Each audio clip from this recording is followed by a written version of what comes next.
Hello and welcome to the 7th episode of Talk Wildlife. I'm your host Flo and I'm here with my co-host Kevin.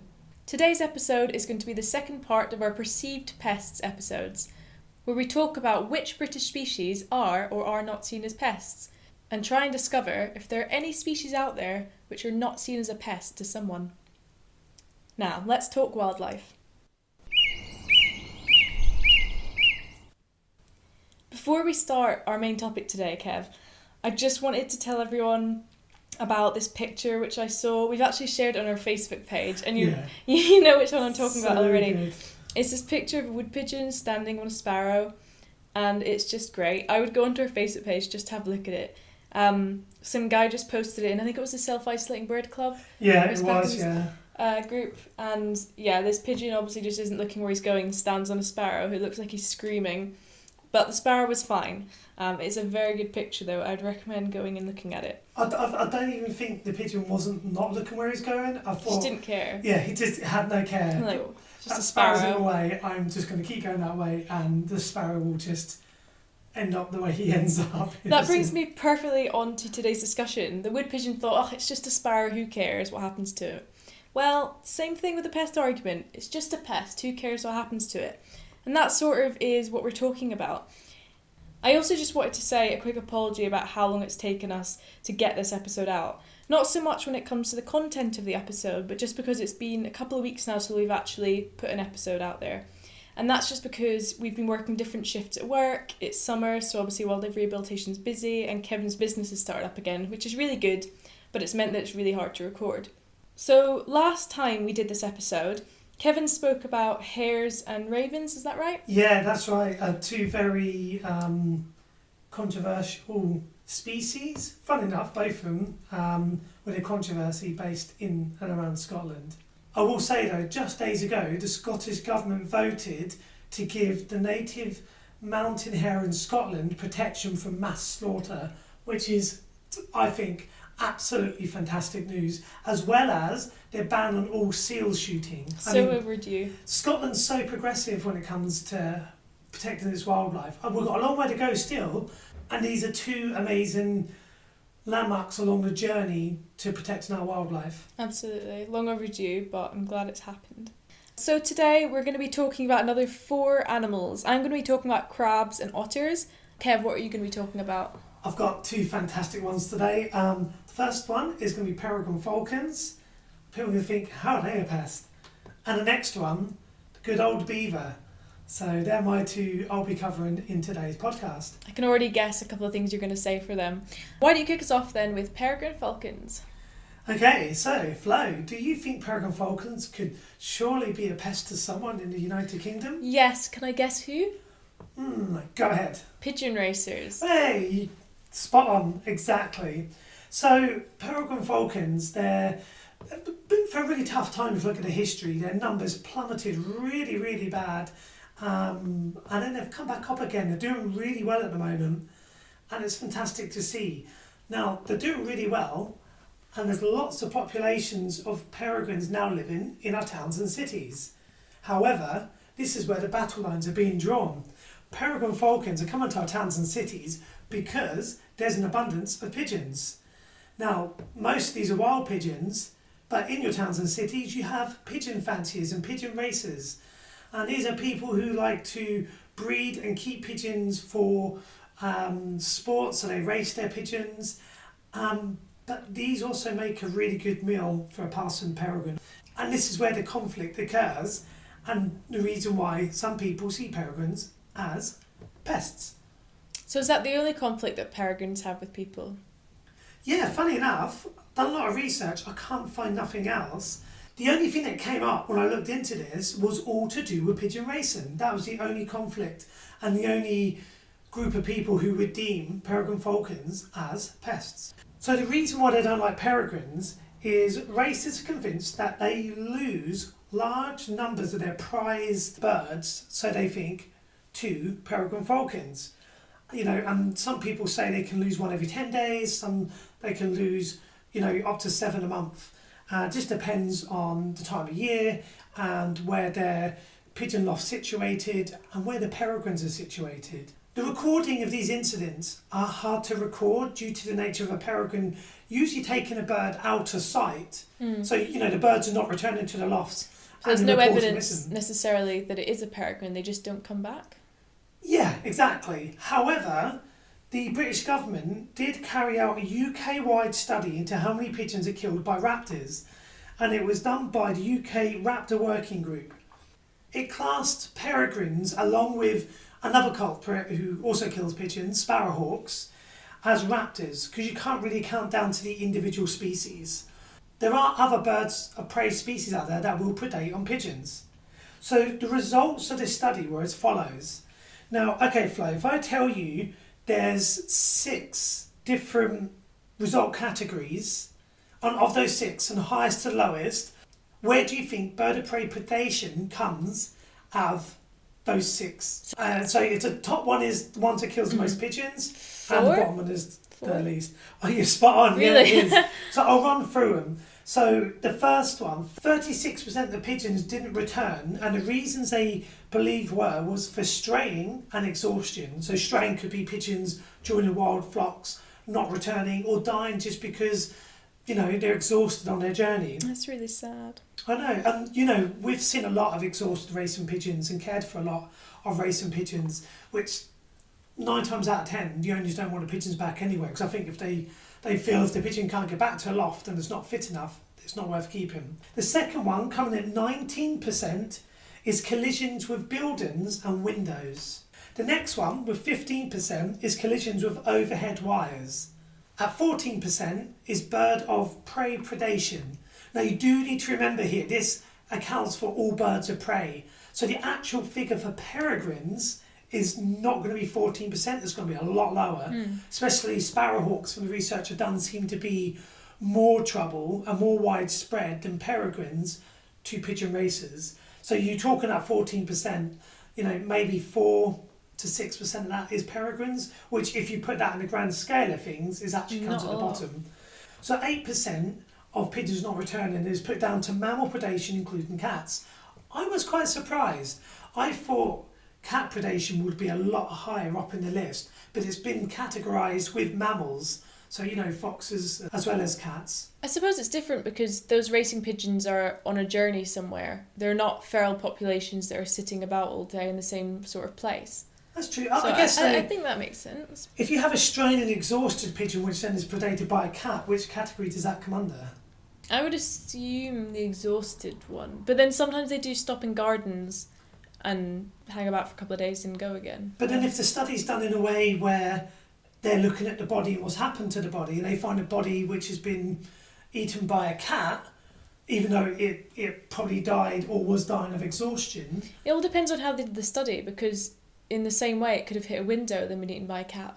But there's always going to be biases when it comes to sampling, because you're more likely to find a bird which is in someone's garden or hit someone's window than you are a bird that was eaten by a peregrine falcon. So we just have to look into how they did that study, I suppose. That's true.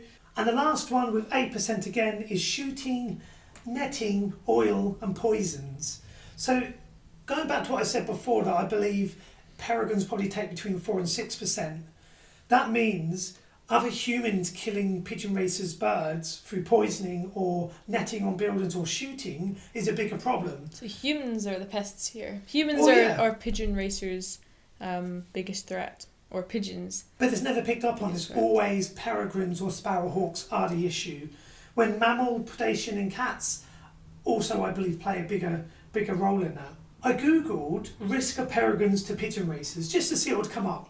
What I found that came up was quite interesting. There's even a story about the Queen's pigeons over in Balmoral and how the keeper of these pigeons was unhappy about peregrines because he believed it had a significant impact on their numbers. Claims are made by some that pigeon racing will disappear from our country unless something is done to protect our birds. Now, this was a quote by Stuart Wardrop of the Raptor Alliance, and it was quoted in the Guardian newspaper in 2015. And that's nearly 5 years ago, and pigeon racing hasn't, stopped. I do believe that his predictions that the sport would almost come to an end was a bit exaggerated. 5 years on, and I still think peregrines are not as culpable for the killings as they like to make out. However, a bit more research into the Scottish Homing Union, which is the authority for pigeon racing in Scotland. By 2001, the Scottish Homing Union lost 251 members, with 67 of them stating their resignation was linked to the frustration of losing birds to peregrines and sparrowhawks. That's quite a high number. I know. I wonder if they asked all these people the reasons why and whether that was higher or lower. But obviously they do have an impact, not so much on the pigeon numbers, more on the mentality of the people keeping those pigeons, because they can't stop them. And there was even trials done by the Scottish government to try deterrence, but they didn't work. And they even tried translocation, capturing and relocating sparrowhawks. And again, even though they'd done this, they still lost birds to other sparrowhawks because more sparrowhawks simply moved in and took the territory. So there isn't really a solution. You've just got to let nature do what it does. And I'm sorry, pigeon racers, I know you're classing them as a pest. I don't. And I think they're birds that we all need to support. I mean, it's what comes naturally. That's part of the natural world, and raising pigeons being expected to all survive doesn't fit in with that.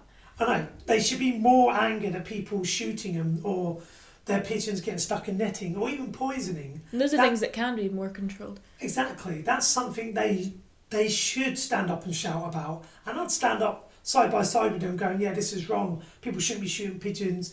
We shouldn't be having nettings on buildings, and we shouldn't be poisoning them either.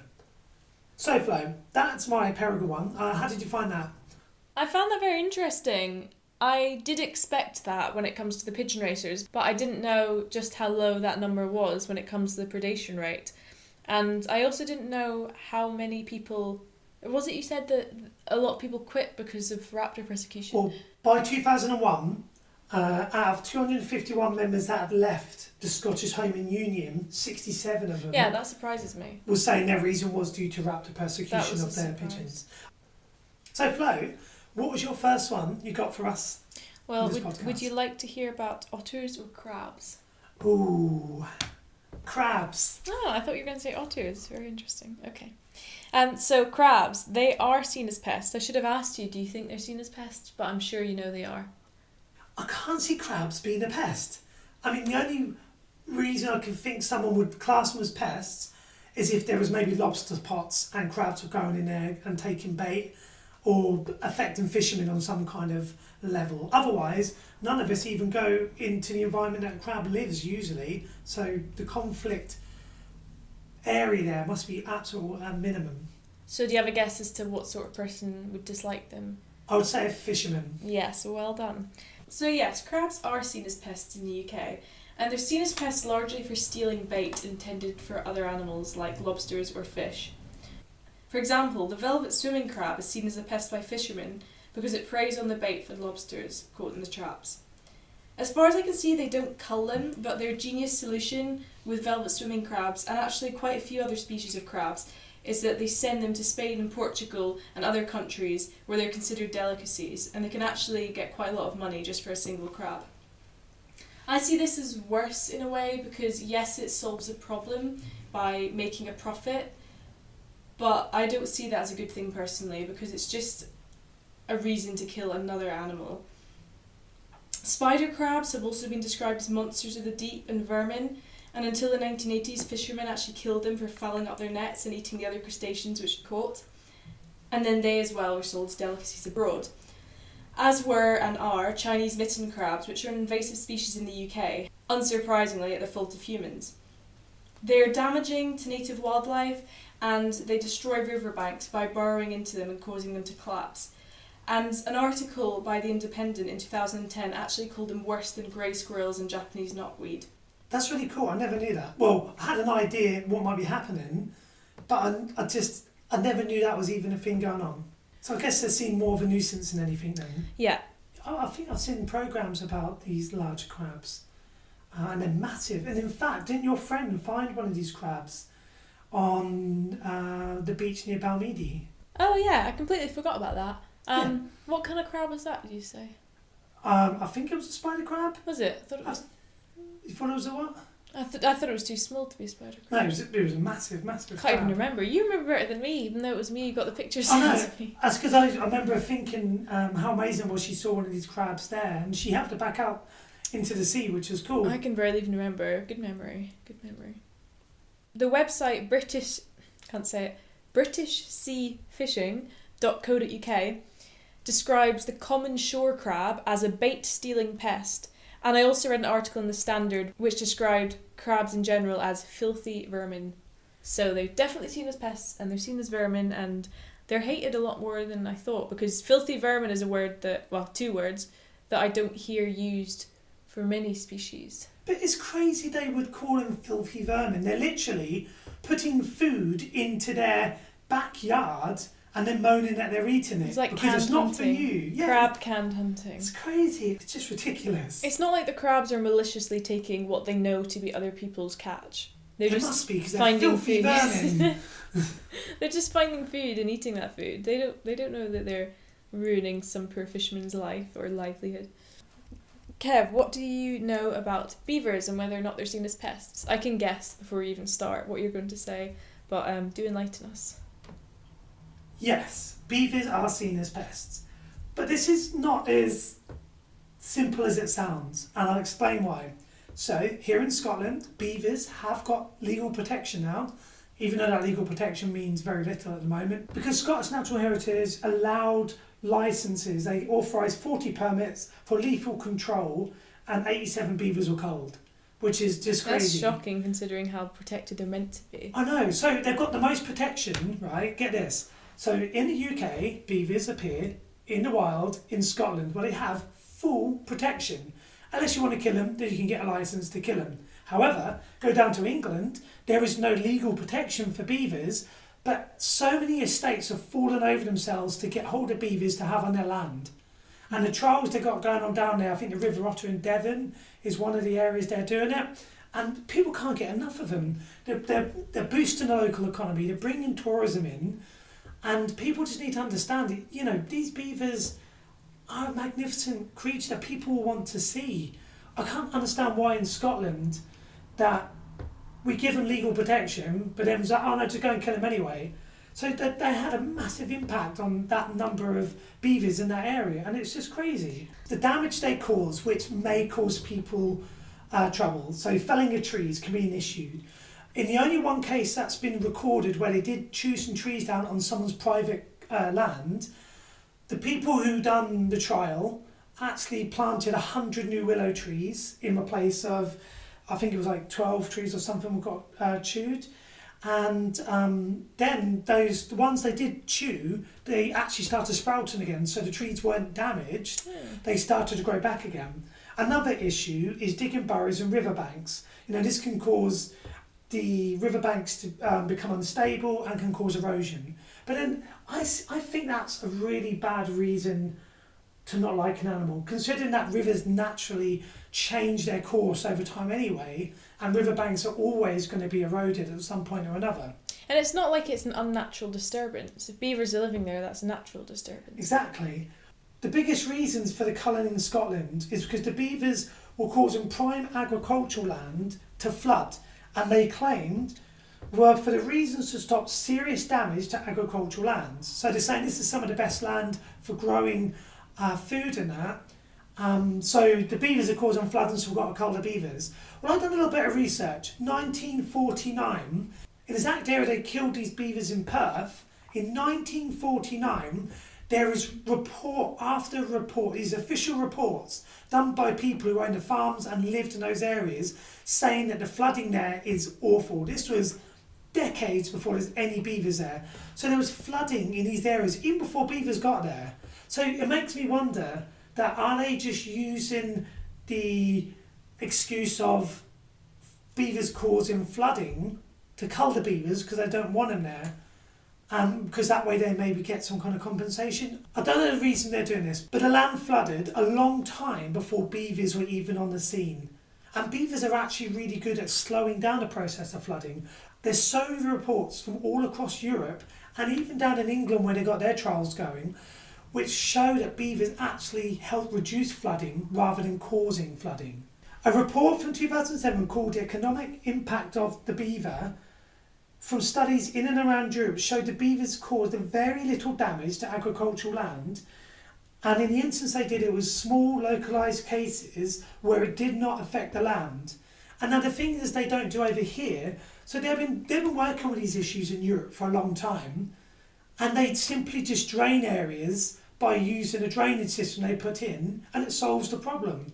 Over here, we've skipped all those non-lethal methods and gone straight to culling. It's a surprise, I think, because beavers are quite popular and they're pretty rare, so you would have thought that they would try other methods first. Especially when there's reports and studies out there which cover this exact problem, and which across the whole of Europe they've had very little problems with this. And when they have had big problems, which have been the small localised ones like I said, they simply put a drainage ditch in. So why can't we do that here? So yeah, beavers are seen as a pest in Scotland. Funny enough, in England, they can't get enough of our Scottish beavers, and they want them in the States everywhere. There must be people in England who have the same problems with them as people in Scotland do, though, with flooding and trees being damaged. I've not seen those reports yet. That's interesting, because it isn't like they have different behaviour in England. They'll be causing the same issues, but for some reason the landowners just don't mind as much. Yeah, I think down there in England, they're allowing the beavers to do what they need to do, and they're in contained estates, so any impact they're having is localised to that estate. But they're finding that these beavers are engineers of the ecosystem. They're improving fish stocks, they're improving the biodiversity, they're making areas which was just a bare stream into a thriving habitat, and this is what we need. This is what people want to see, and I think Scotland need to buck up their ideas. Yes, we gave them legal protection, but that's only a token gesture if they're going to allow culling of beavers to continue without looking at non-lethal ways to solve the problems they do bring to farmers. Strange that there's such a different mentality between the two. It seems the Scottish one to me is just one to appease the public rather than actually looking at the problem. Yes, we'll seem progressive, we'll put protections in there, and then when everyone's cheering off, celebrating the protection of beavers, secretly on the same desk we're passing the permits over to the people to go and kill 87 beavers and destroy their dams. It's just crazy. Yeah. Absolutely. I want to look into this myself. Personally, I want to go to these areas and research it, look at what's happening, look at the land, and just get an idea for myself, because I don't think we're getting told the full picture. Okay, Flo, over to you for your last one. So far we can say that 3 of the 4 animals you discussed today are seen as pests. That's crabs, peregrine falcons and beavers. So the last one is the otter. I will say no. I can't see otters having too big an impact to the point that they're deemed pests. Okay, crabs are deemed pests. Do you want to reevaluate your answer? Yeah, go on then. And I guess otters living in waterways, they're going to be annoying fishermen. Am I right? Well, it's funny you say they'd be annoying fishermen, because they actually used to be seen as annoying fishermen. As in, they used to be seen as fish, which meant that people could eat them even when they couldn't eat meat, because they were deemed fish. They were deemed fish? They were deemed fish. Not a mammal, they were deemed fish. Well, they lived in the water, and so on days, I think it was Friday, people weren't allowed to eat meat, as in non-fish meat. People were allowed to eat otters because they're fish. That's absolutely balmy, but what an amazing fact. Well, they were also hunted for their fur, but they were seen as pests too. So they were used for meat and fur and hunting for sport, but originally, yes, they have been seen as pests. They've been seen as pests because they prey on lambs and fowl, as well as, of course, eating fish destined for human consumption. And there's a little bit about it in this book, which I absolutely love, and I've actually been looking at this book for the last couple of episodes when it comes to pests, and will be doing for the future Perceived Pests episodes. And that is this book, Silent Fields by Roger Lovegrove. It's such a good book. It is not a very nice book if you want something cheery to read. It's basically all about the UK's treatment of wildlife and how we've had a huge impact on our nature over the years. It lists different laws that came in, culls, ways in which different species were seen as pests, even how kingfishers were seen as pests, for example, which is something I'm going to discuss in another episode. I'd highly recommend the book. I haven't actually read it from cover to cover yet, but I've used it for reference and, like I say, for these episodes, and I've really enjoyed it, if enjoy is the right word. Moving on to the topic in hand. In 1566, otters were put onto a vermin list, which allowed for animals to be caught with a bounty on their heads. Otters and hedgehogs actually had the same bounty of 2 pence on their heads, so if you provided a head, you would get 2 pence, which obviously back in those days was a lot more than it's considered today. And there are all sorts of species on it. Otters are said to attack game birds, domestic birds such as chickens, steal fish from people's ponds. They've been seen leaving half-eaten fish lying around, and they've even been described as causing severe damage to fish populations, which people plan on taking for human consumption. According to a website called Otter Stop, the angling industry has been badly affected by otters, and there are even calls for commercial fisheries to be allowed to cull them because they're eating too many fish. Although I would ask, what is too many in this circumstance? Is there such a thing as an okay number of fish for them to be eating? That's crazy, because otters are feeding on a natural food source. And the fish don't belong to humans or the anglers or the fishermen. So what right do they have to kill an animal which is just trying to live its life? Things like this just baffle me. How do we get to the stage where we're starting to call for a cull on a species which is doing what it does naturally? Maybe they believe that the anglers are eating too many fish. Well, does that mean you're going to cull them?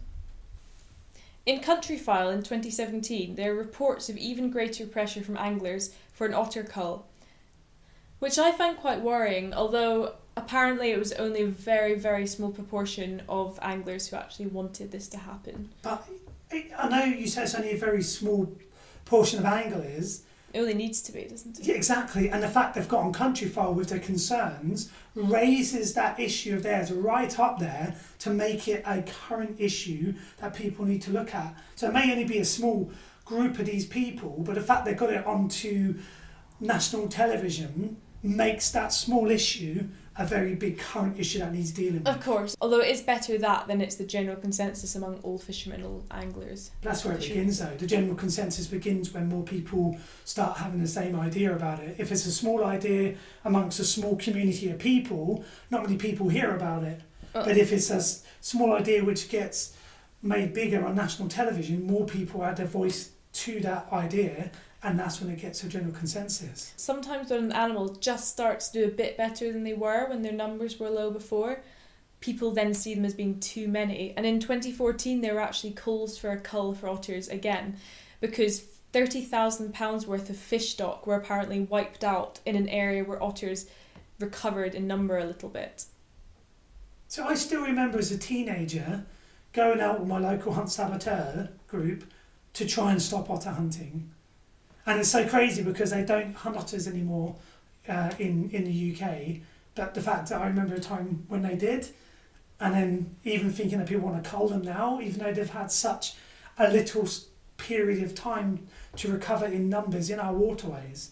Well, it was the mid-1900s which they're recovering from in this instance. So mid-1900s, humans were hunting them and they decreased in number, then they started to do a bit better, and then that's when in 2014 some people decided that, you know, there's too many now, we must stop. Okay, I wasn't a sab in the mid-1900s, just clarify that. Oh, were you not? No. I do apologise. But no, I've seen it with a lot of species. Like I was saying, there's apparently too many of them when actually the numbers are still recovering. It's just that people aren't used to there being that level, but actually the numbers are still a lot lower than they once were. That's what I've got for otters anyway. And it just leads me on to how I want to finish this episode. Every single species we've talked about so far in our Perceived Pests episodes, 2 at the moment, are seen as pests by someone. And as I said before, our belief is that every single species we talk about, we will find someone who deems them as a pest. And the reason I really want to touch on this is because when someone says the phrase, they're pests, cull them, or they're pests, they should be killed, why not ask them which animals aren't pests and see what they say? Because if this is an excuse to kill an animal, then what's to say we shouldn't just wipe out every single animal that lives in the UK or on the planet and then just have humans, which are definitely ticking the boxes for criteria of pests and vermin anyway. In fact, they tick more boxes than any single species does. So if you want to say they're a pest because of this, and this, the ones who would tick most of those boxes would actually be us humans. I just really wanted to talk about it because I've seen that said so many times. And I hate that the word pest or the word vermin being used to justify an animal being killed, because in theory it can justify killing literally anything, which isn't a justification. Humans nowadays have lost the ability to live side by side with nature. If nature gets too close or does things that we don't want it to do, or takes our fish in our rivers, we have to kill it. Humans no longer know how to live in harmony with nature, and that's what we need to do. We need to get back in touch with nature. I'm going to disagree extremely strongly with you there and hold out this book, Silent Fields, to you. Roger Lovegrove, I'm sure, would tell you that we have never lived in harmony with nature, as with the book Sapiens, which I've been reading, which basically tells you very clearly that we have never lived in harmony with nature. There are times when we had less of an impact, but since the dawn of humankind, we have wiped out just thousands and thousands and thousands. I want to come back at you with tribes in remote forests, like the Amazon forest. They only take small amounts of what they need to survive. They don't go and wipe out everything. They learn how to live with the creatures that they find in their environment. Definitely, but and share it humans with them. as a species, we've never lived in harmony with nature. No, but 10,000 years ago we didn't live in harmony with nature. But there are pockets of people still in the world today who know how to live, like I said, in harmony as a part of their ecosystem, not like us in the UK where we see ourselves above the ecosystem and we're the ones who control that ecosystem. Yeah. We've took ourselves away from it. We're in the ecosystem, we're a part of it. We need to reinsert ourselves back in it as an equal rather than as a controller. There is a big difference, but as I say, even when we were what you'd call cave people today, we did go out of our way to kill animals, and we did wipe out many species. I wouldn't describe that as living in harmony with nature. We didn't affect the planet as much because we didn't have all this technology and we didn't cause all this pollution, and we were lower in number when it comes to population size, but we've never lived in harmony with nature, and that's something I want to talk about in another episode. Humankind as a species, I agree with you. Because there's a strong belief that 1,000 years ago, 2,000, 10,000, whatever, we lived with nature and we weren't against it. And as I say, we didn't have such a big effect on it as we did then. But even then, we did wipe out many species. And the species alive today are a mere fraction of what there once was, largely because of our species. That's sad. Us ending this podcast on such a sad note. Yes. Enjoy. We're not an entertainment podcast, we're a dose of harsh reality podcast. But hopefully with an ounce of entertainment thrown in. I hope you, in inverted commas, enjoyed today's episode. We're always here to talk about the bad ways of the world. Please tune in again and we'll try and talk about something nicer. Look out for our next podcast. It's going to be something that's quite dear to my and Flo's hearts. It's something that our life is involved really heavily in. And Flo, what is it going to be about? So our next podcast is going to be things wildlife rehabilitators wish that you knew. And I'm saying this with clenched fists. Yes, clenched fists. I'm so angry I couldn't even think of the word. No, not angry, but it's just, as Kevin says, something close to my heart and close to our hearts. It'll be a really good insight into the world of professional wildlife rehabilitation. It's just things that we wish people would know and listen to. It should be good. It should be another passionate episode where we put our hearts on our sleeves and tell you our real thoughts. You will hear us next time. Goodbye. Bye.